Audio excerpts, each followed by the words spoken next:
오늘 우리 말씀 제목 한번 읽겠습니다. 다 같이 시작. 막벨라 땅을 소유하라. 막벨라 땅을 소유하라. 제가 요즘 여름 좀 더워서 아이들과 함께 어린이 대공원을 갔습니다. 어린이 대공원은 정말 사람이 많더군요. 입구부터 시작해서 올라갈 때나 내려올 때나 사람이 없는 곳이 없어요. 사람이 참 많더라고요. 특히 입구 같은 데는 보니까 할아버지 할머니들이 너무 많아요. 그리고 노숙자들도 있고요. 그래서 보니까 앉을 만한 자리가 없어요.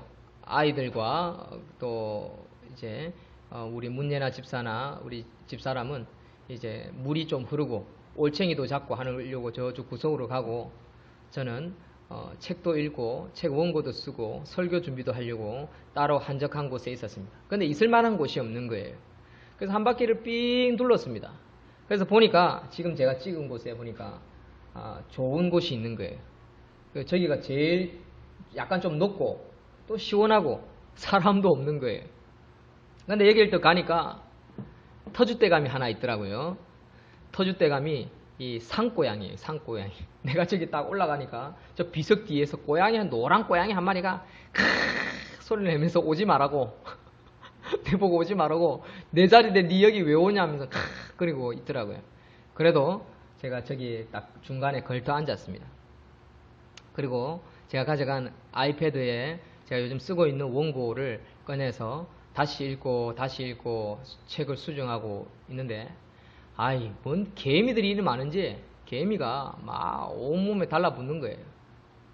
그래서 개미들을 또 쳐다보니까 또 개미들이 또 살겠다고 지렁이, 자기 개미도 큰 개미 있죠. 좀 작은 개미가 아니라, 감사합니다, 작은 개미가 아니라 큰 개미, 큰 왕개미가 막 우르글거리는데 자기보다 한 800배는 정도 큰 지렁이를 잡아가지고요 물고 나르고 있는 거예요.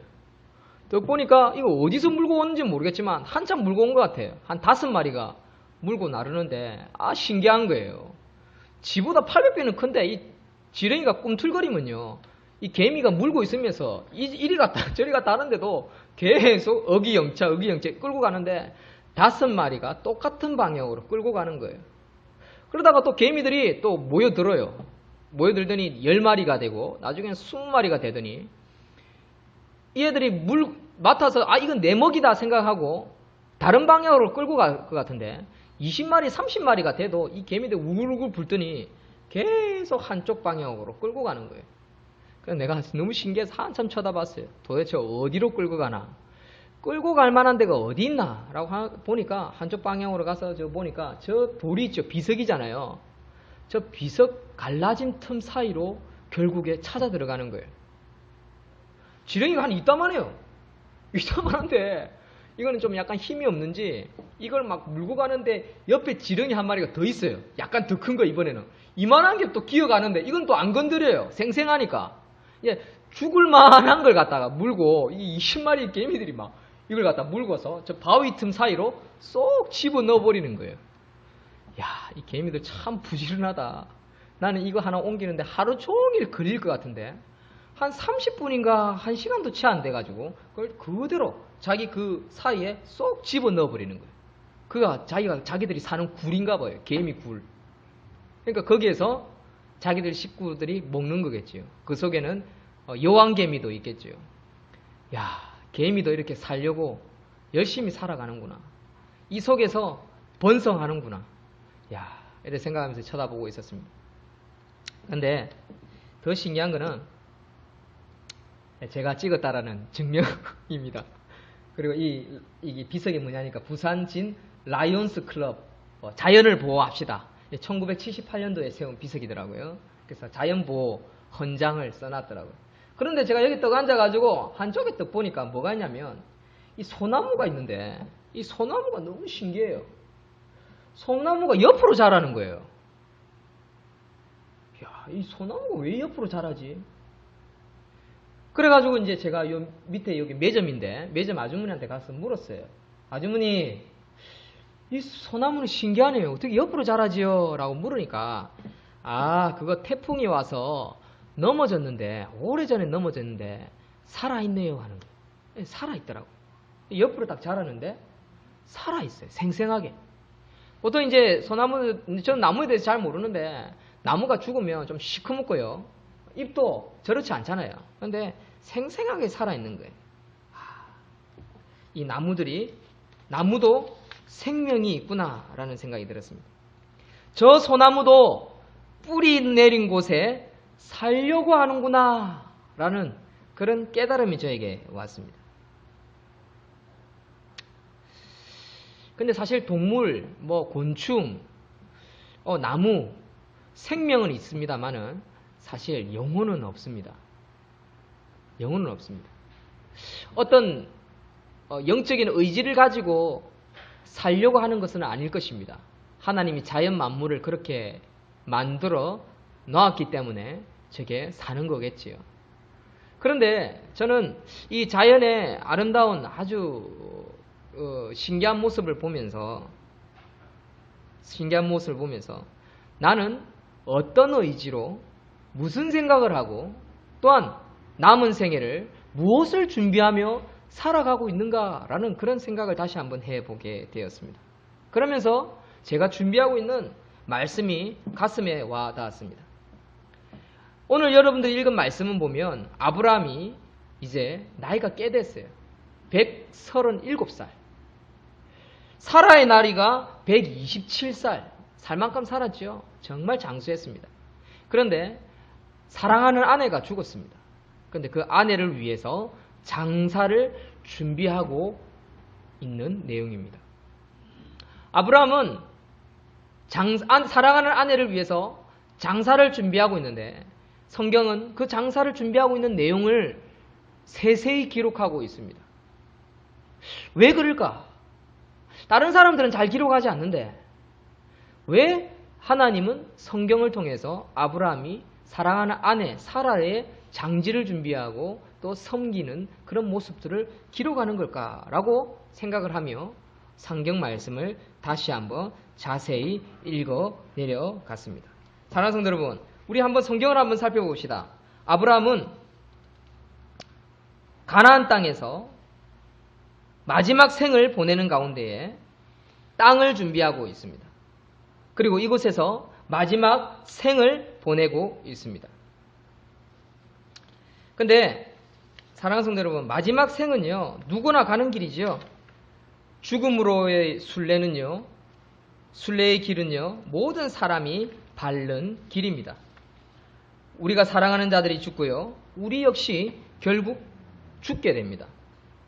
우리의 생은 극히 짧습니다. 어렸을 때는 너무나 긴 것 같고 시간이 안 가는 것 같지만 조금만 나이를 먹고 살아가다 보면 특히 나이가 들어서 늙었을 때는요, 세월이 엄청나게 빠르다고 합니다. 우리 어르신들은 잘 아실 것입니다. 그래서 우리의 생은 극히 짧다라는 것을 나이가 들어서야 깨닫습니다. 사실 인생에 있어서 가장 충격적인 사실들 중에 하나는요, 바로 생이 짧다라는 것입니다. 그것도 너무 짧다라는 것입니다. 나이가 들수록 생이 짧다라는 것은 우리 마음을 더욱 때로는 조급하게 만들기도 합니다. 인생이 곧 끝난다는 인식은 현실이요 실제적이지요. 그래서 마음이 조급하게 살아가는 사람들도 있습니다. 특히 우리는 우리의 몸이 연약해지고 기력이 쇠하여지면 결국 죽게 되는데 그럴수록 또 다른 어떤 비전과 꿈과 소망이 없는 사람들은 그 마지막 생이 고통스러운 사람도 있습니다. 더 문제는 이럴 때 우리가 아무것도 할 수 없다라는 것입니다. 아무것도 할 수 없다. 그런데 아브라함은 137세에 하는 것이 있습니다. 첫째는 아브라함은 그 아내 사라를 위해서 슬퍼하며 애통하고 있더라는 것입니다. 우리나라 속담에 이런 말이 있어요. 그 아내가 죽으면 이제 그 장례식장 때는 울지만 화장실 들어가서는 웃는다라는 그런 속담도 있습니다. 그런 이야기도 있죠. 이제 철없는 남편들에게 하는 말입니다. 이유는 뭡니까? 새 장가를 가기 때문에 그렇겠죠. 그런데 아브라함은 슬퍼하며 애통했다라고 성경은 기록하고 있습니다. 이것이 바로 사랑하는 자를 보내는 가족의 진실된 모습이라고 할 수 있습니다. 사랑하는 성도 여러분, 저와 여러분들이 사랑하는 자를 떠나보낼 때 정말 애통해하며 슬퍼할 수 있는 그런 저와 여러분들이 되기를 소망합니다. 아멘이십니까? 우리가 천국 가서 다시 만나지요. 그래서 기독교인들의 장례는요, 오히려 축제일 수도 있습니다. 감사가 넘치는 시간입니다만은, 그러나 다시 보기가 힘든 시간이 얼마나 될지는 못되지만 떠나보내는 것은 틀림이 없습니다. 그렇기 때문에 우리는 함께 슬퍼하고 우는 자들, 특히 그 유족들을 위해서 울어주는 것은 위로라 할 수 있을 것입니다. 사랑하는 성도 여러분, 아브라함은 사랑하는 아내를 위해서 슬퍼하며 애통해하는 내용이 23장 1절과 2절에 나오고 있습니다. 그러나 아브라함은 지나치게 슬픔에 사로잡혀서 슬픔을 이기지 못할 정도로 쓰러지지는 않았습니다. 오히려 이제 남은 생 가운데 자기가 무엇을 준비해야 할지 고민하고 또 그것을 차곡차곡 준비하고 있더라는 것입니다. 저는 오늘 여러분들과 깊이 한번 살펴보고 싶은 것은 바로 이러한 아브라함의 태도입니다. 아브라함의 신앙 고백이 오늘 4절에 나타나는데 4절 다 같이 한번 읽어보도록 하겠습니다. 성경 말씀 4절 말씀 시작. 나는 당신들 중에 나그네요 거류한 자니 당신들 중에서 내게 매장할 소유지를 주어 내가 나의 죽은 자를 내 앞에서 내어다가 장사하게 하시오 라고 합니다. 자, 아브라함은요 땅을 사는데 이 땅은 헤브론이라는 땅입니다. 근데 이 땅의 진짜 이름은 막벨라 땅입니다. 막벨라라는 땅을 사는데 이 땅을 보니까 굴도 있어요. 동굴도 있어요. 아브라함이 보니까 너무너무 좋은 곳인 거예요. 이 땅은 바로 가나안 땅입니다. 젖과 꿀이 흐르는. 나중에 이스라엘 백성들이 이곳으로 들어오지요. 이곳에 아브라함은 자기 아내를 위해서 땅을 사고 있다는 것입니다. 누구에게 사냐면 헷 족속 에브론이라는 그 족속에게 삽니다. 그런데 이 에브론 헷 족속은요 아브라함을 너무너무 좋아했어요. 공짜로 주려고 합니다. 그저 쓰시오. 마음껏 쓰시오. 가져가시오 라고 이야기를 합니다. 그런데 아브라함은 이 땅에 가치를 매기고 있고요. 그 가치를 주고 그 값을 주고 사고 있다는 것입니다. 사랑하는 성도 여러분, 소중한 것은요 제 값을 치러야 됩니다. 제 값을 치러야 잘 사게 되고요. 바로 사게 되고요. 그리고 그것을 통해서 또 많은 열매들을 얻게 되는 것입니다. 제가 지난주에 자동차 이야기를 한번 했을 것입니다. 자동차 주일로 오후에 이야기했는데 자동차도요. 제 값을 주지 않고 싸게 살려고 하면요. 결국 고장난 차, 사고난 차, 결국 내가 사기를 당하는 그런 결론에 이를 수도 있다는 것입니다. 그러나 제 값을 주고 산 차는요. 고장도 나지 않고요. 오래 쓰고요. 잘 쓰게 되더라는 것입니다. 제 나름대로의 교훈입니다. 제가 겪은 교훈입니다. 근데 오늘 본문 아브라함은 보니까 그렇게 제 값을 주고 이 땅을 사고 있더라는 것입니다.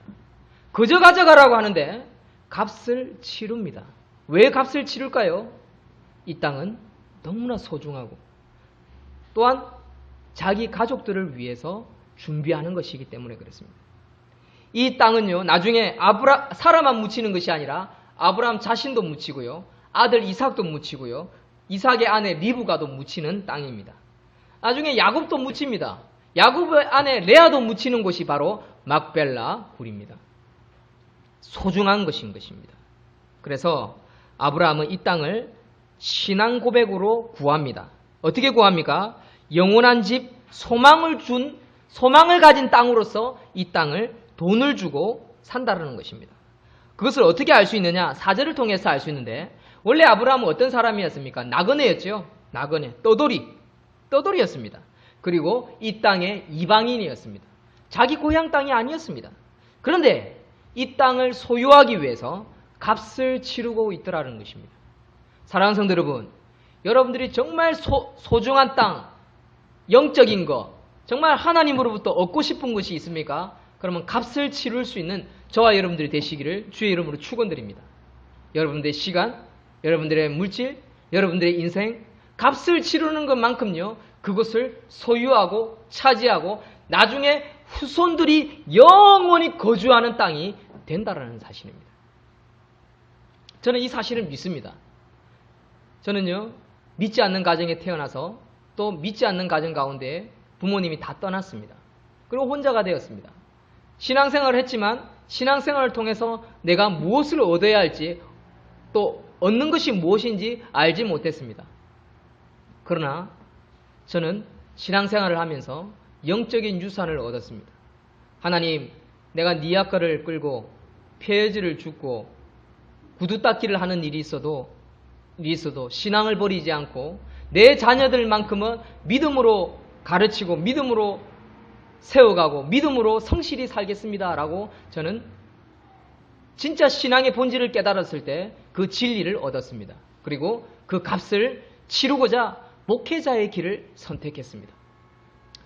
저는 이것이 저에게 영적인 막벨라 땅입니다. 그리고 전 인생을 여기에 쏟아붓고 있습니다. 후회하지 않습니다. 하나님이 가지 말라고 확실한 사인을 주지 않는 이상은 저는 끝까지 이 길을 가려고 합니다. 그리고 이 길을 와서 지난 15년 동안 저는 후회하는 삶을 살아본 적이 없습니다. 감사가 넘치고요, 은혜가 넘치고요, 기쁨이 넘칩니다. 오늘도 여러분들 보셨겠지만 우리 자녀들이 말씀 가운데 아멘하고 예배 전에 찬양하는 모습 보십시오. 얼마나 귀합니까? 이것보다 더 소중한 가치가 있는 것이 이 세상에 무엇이 있겠습니까? 저는 이것을 소유한 것입니다. 사랑하는 성도 여러분, 여러분들도 이러한 막벨라 땅을 차지하는, 값을 치르고 차지하는 저와 여러분들이 되시기를 주의 이름으로 축원드립니다.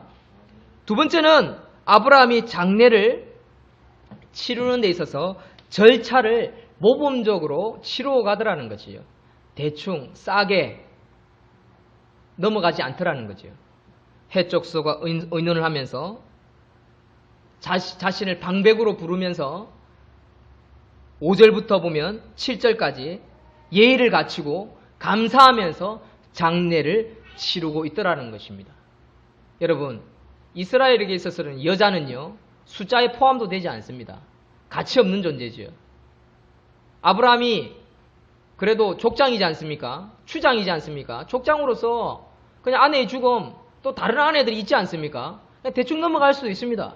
그러나 그는 정성껏 최선을 다해서 예의를 갖추고 감사를 표시하며 장례식을 준비하고 있더라라는 것입니다. 그것이 5절, 6절입니다. 우리 다 같이 6절 말씀 다 같이 한번 읽도록 하겠습니다. 6절 시작. 네, 주여 들으소서. 당신은 우리 가운데 있는 하나님이 세우신 지도자이시니 우리 묘실 중에서 좋은 것을 택하여 당신의 죽은 자를 장사하소서. 우리 중에 자기 묘실에 당신의 죽은 자 장사함을 금할 자가 없으리다 라고 모든 절차를 갖추어 가고 있다는 사실을 이 구절을 통해서 우리는 충분히 짐작할 수 있다는 것입니다. 그랬더니 아브라함이 일어나서 7절에 해족속을 향하여 어떻게 합니까? 몸을 굽힙니다. 지도자이고 높은 사람이기도 불구하고 방백임에도 불구하고 그는 허리를 굽혀 정중히 인사하는 것을 봅니다. 여러분, 이것은 예인 것입니다. 그리고 더 나아가서 아브라함은 땅을 사서 영원히 소유할 수 있도록 협조해 줄 것을 부탁합니다. 그것이 8절입니다. 그리고 그들은 무료로 주려고 하지만 그러나 공평하고 정당하고 그리고 값을 치루어서 사는 것을 10절, 11절을 읽어보면 나타납니다. 그리고 14절에 가서는 결국 15절에 기꺼이 값을 지불하는 내용이 나오지요. 사랑하는 성도 여러분, 우리의 가족의 죽음을 위해서, 장례식을 위해서 또는 내 장례식을 위해서 저와 여러분들은 어떤 준비를 하고 있습니까? 과연 우리는 어떤 준비를 하며 살고 있는지 우리 자신을 오늘 말씀을 통해 빗대어서 한번 생각할 수 있는 저와 여러분들이 되기를 소망합니다. 제가 영화를 한 개 본 것이 있습니다. 버킷리스트라는 건데 버킷리스트는요, 미국에 보면 대학에 들어가면 교수들이 가끔씩 내는 숙제 중에 한 가지입니다. 버킷리스트라는 말은 죽기 전에 꼭 하고 싶은 것을 적는 것이 버킷리스트라고 합니다. 그래서 이 버킷리스트의 영화의 내용을 한번 제가 아주 재밌는 부분인데 읽어드리도록 하겠습니다. 아주 유명한 잭 니콜슨과 모건 프리먼이 나오는 영화인데요. 아주 깊은 감명을 주는 것입니다. 이 모건 프리건은요, 좀 아주 평범한 사람이고, 잭 니콜슨은요, 재벌입니다. 재벌 회장입니다. 그런데 이 잭 니콜슨이 자기가 소유한 병원이 있습니다. 이사입니다. 이사. 그리고 독방을 달려고 합니다. 독방. 근데 법률상 독방을 줄 수가 없어요. 근데 우연찮게 이 모건 프리먼과 2인실에 같이 거주합니다. 그래서 계속 투덜투덜거리죠. 짜증을 냅니다. 그리고 병원장을 오라가 가라 합니다. 그리고 자르겠다 막 이렇게 엄포를 놨습니다. 이제 병원 방을 옮겨주겠다고 하는 시점까지 모건 프리먼하고 같이 한 며칠을 지내는데 이 잭 니콜슨이 이 모건 프리먼의 어떤 순수한 모습에 빠져버립니다. 그런데 밤마다 이 모건 프리먼이 뭘 쓰고 있어요. 그럼 뭘 쓰고 있냐라고 보니까 안 보여주는 거예요. 에이, 보여달라 하고 이야기를 합니다. 그러면 방을 같이 쓰겠냐라고 이야기를 하니까 그래서 쓰겠다라고 하면서 보여줍니다. 그 보여주는 내용이 뭐냐면 자기가 죽기 전에 둘 다 암 환자거든요. 지금 살아남을 시간이 한 6개월밖에 안 남은 사람들입니다. 그래, 자기가 죽기 전에 하고 싶은 10가지를 적었다라는 거예요. 그러면서 잭 니콜슨도 같이 적습니다. 자기도 막 그 버킷리스트를 적어요. 자기가 죽기 전에 하고 싶은 게 뭐냐. 다 적고 나서 이제 이걸 이제 하려고 하니까 혼자서 해야 되니까 재미가 없는 거예요. 그래서 모건 프리건 보고 같이 하자고 합니다. 그래서 절충을 합니다. 그 내용이 뭐냐 제가 읽어드릴게요. 첫 번째, 세상에서 가장 장엄한 광경 보기. 여행을 떠나는 거죠. 여기에 대한 모든 재정은 누가 됐냐면 당연히 잭 니콜슨 회장이 되는 거죠. 두 번째, 낯선 사람 아무 이유 없이 도와주기. 세 번째, 눈물 날 때까지 웃기. 네 번째, 무스탕 셀비. 이건 뭔지는 잘 모르겠습니다. 아주 화려한 차입니다. 카레이싱 하기. 아마 최고의 차인 것 같죠. 다섯 번째, 최고의 미녀와 죽기 직전에 키스하기. 근데 이제 이 영화에서는 어떤 방탕하게 나오는 것이 아니라 그 이혼한 딸의 손녀를 만나고 그 손녀와 키스를 합니다. 그 키스를 딱 하고 난 후에 느끼는 것이 내가 세계 최고의 미녀와 키스를 했구나 하면서 버킷리스트에 줄을 딱 이렇게 칩니다. 이 소원을 이룬 거죠. 마지막 여섯 번째는 뭐냐면 문신 새기기. 왜 이런 걸 하는지는 잘 모르겠습니다만은 저는 제에게는 의미를 안 와닿는데 이렇게 적었습니다. 그리고 스카이다이빙 하기. 그래서 늙어서 저 나이에 하늘에서 뛰어내립니다. 둘이서. 그리고 아홉 번째, 오토바이로 만리장성 질주하기. 그래요. 오토바이 타고 만리장성을 질주하는 장면이 나옵니다. 아마 웃기기 위해서 나오는 장면인데. 그리고 열 번째 마지막으로는 뭐냐면 세렝게티에서 호랑이를 사냥합니다. 호랑이. 자기들이 이제 총을 가지고 호랑이를 직접 잡는 내용이 나옵니다. 그러면서 마지막 유언이 뭐냐면 그 무덤에 묻히는 것이 아니라 화장을 해가지고요. 이 재를 세계에서 가장 아름다운 광경, 전망이 있는 곳에 두는 것입니다.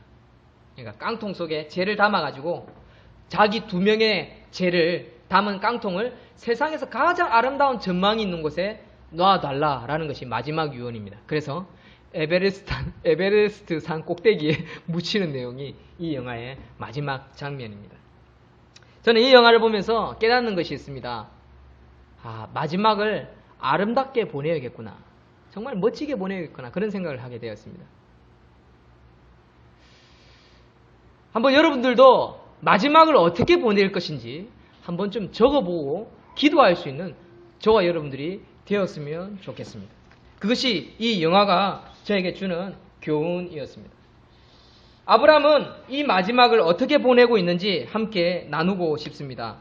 과연 아브라함이 준비하고 있는 이 마지막 땅, 막벨라라는 땅, 막벨라라는 굴은 어떤 의미가 있는지. 첫째는 뭐냐면 영원한 집을 준비하겠다라는 소망이 그에게 있는 것입니다. 4절을 읽었지요.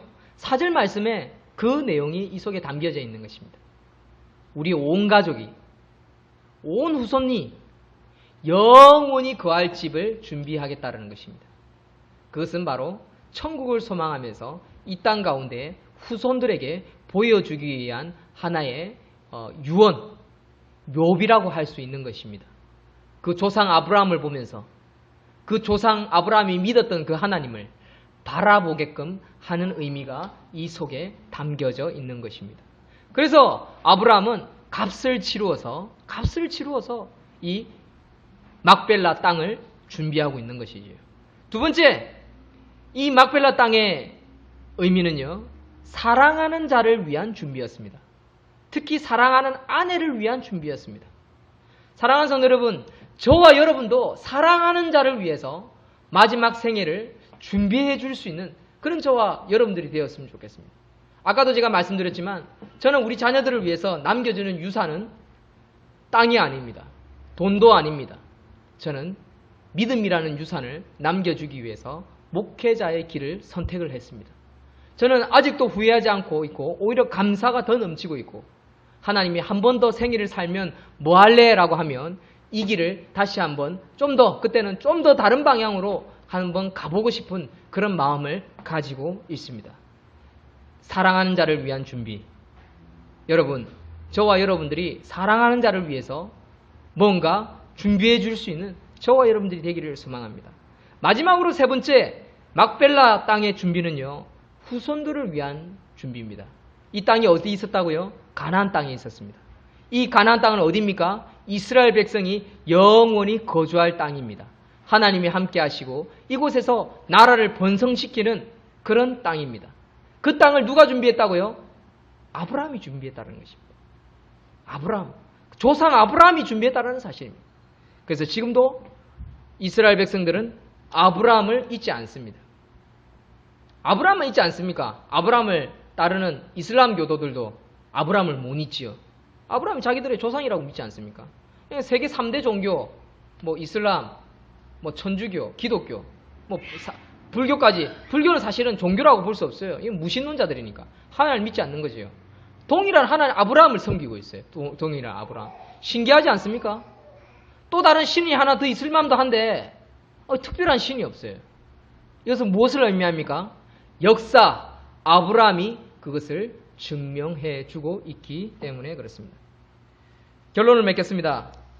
사랑하는 성도 여러분, 저와 여러분들이 아브라함과 같은 믿음의 유산을 남길 수 있는 그런 아비, 그런 어미가 되기를 소망합니다. 그것이 바로 막벨라 땅을 준비하는 의미라고 할 수 있습니다. 저와 여러분들이 남은 생애를 살아가면서 버킷리스트 가운데 믿음의 유산을 남겨주기 위해서 우리가 어떤 준비를 해야 할지 그것을 고민하고 기도로 준비하고 남은 생애를 아름답게 살아드릴 수 있는 저와 여러분들이 되시기를 주의 이름으로 축원드립니다. 아멘. 기도하겠습니다.